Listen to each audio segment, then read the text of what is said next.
Thanks, Jimmy. Well, it was a bit of a stormy press conference at times as the Manchester City Chief Executive Gary Cook defended the club's actions over the past 48 hours. Mark Hughes was sacked just 2 hours after the Blues beat Sunderland 4-3 on Saturday, with Roberto Mancini immediately named as his successor.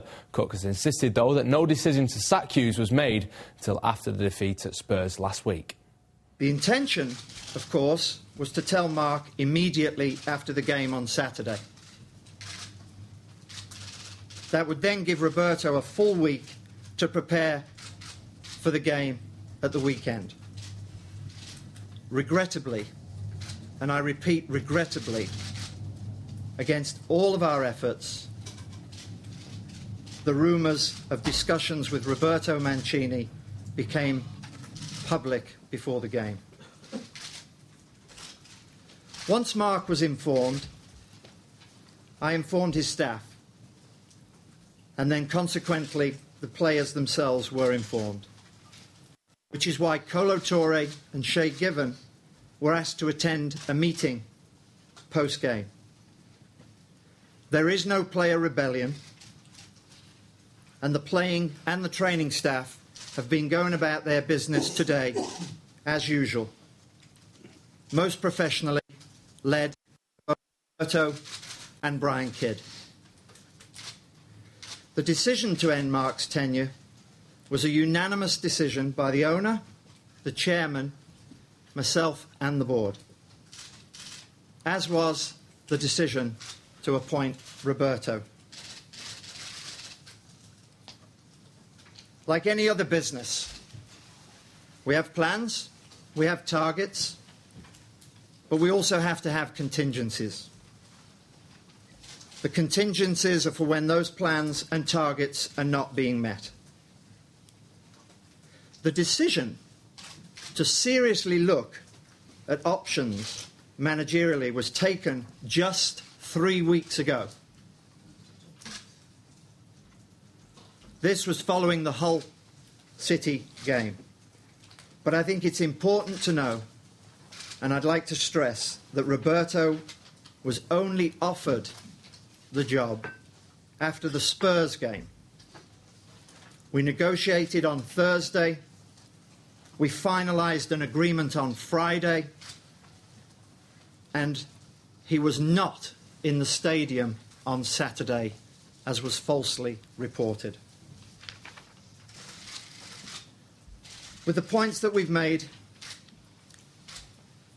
I just want to say there is nothing more for me to add to this process. It's been a difficult 3 days, and it's a process of change that we've all had to go through. You'll find everything that we've said today in a statement. It'll be reported on the website. And again, I repeat, there is really nothing further to add to this subject. Why did you put him through that on Saturday, Gary? Why did you feel embarrassed Friday or Saturday morning? Why did you make him stand in front of 47,000 people know that he's leaving? As again, I'd like to just add, there's no further comment I'd like to make on this subject.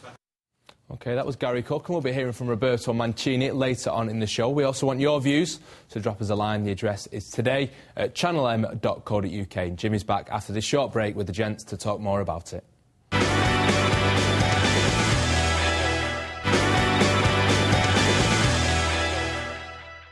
Channel M, and guess what we're talking about? Manchester City. I'm Jimmy Wagg. This is Gary Owen, the former Manchester City midfielder, and Kevin Parker. You're still the secretary, Kevin? I am indeed. But do you know what? I wish you were the treasurer, because then I could do my joke about... I thought you had a treasurer. That's the bloke we're looking for. Anyway, we're talking about Manchester City. The king is dead. Long live the king.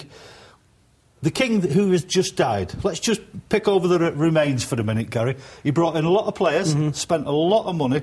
Of the ones that he brought in, who did him proud, and who maybe could be looking in the mirror and thinking maybe I could have done a bit more for the ex-boss? Well, I think Mark Hughes and Mark Bowen did a very good job. They took over a team that got Sven the sack and would have got them the sack. There's no two ways about it.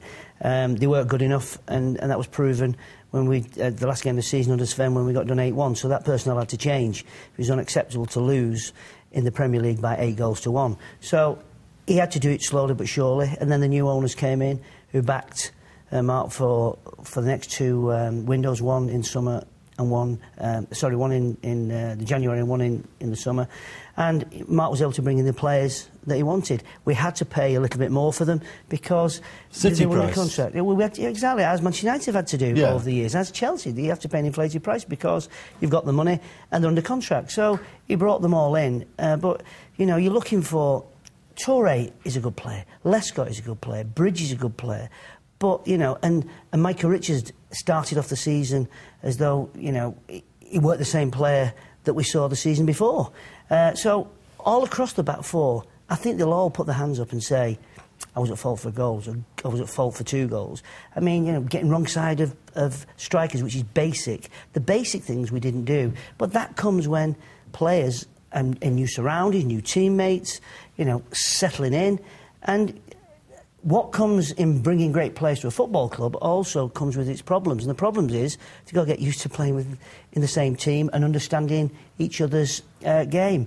So, you know, defender's side of it, you know, thankfully we've had Shea Given, who I think, you know, when you look how much we paid for him, seems like a buy of the season. And Craig Bellamy, when, you know, at the start of the season everybody thought that Craig might be on the bench keeping it warm. He's been probably, in my opinion, I don't know what Kev thinks, he's probably been our player of the season so far.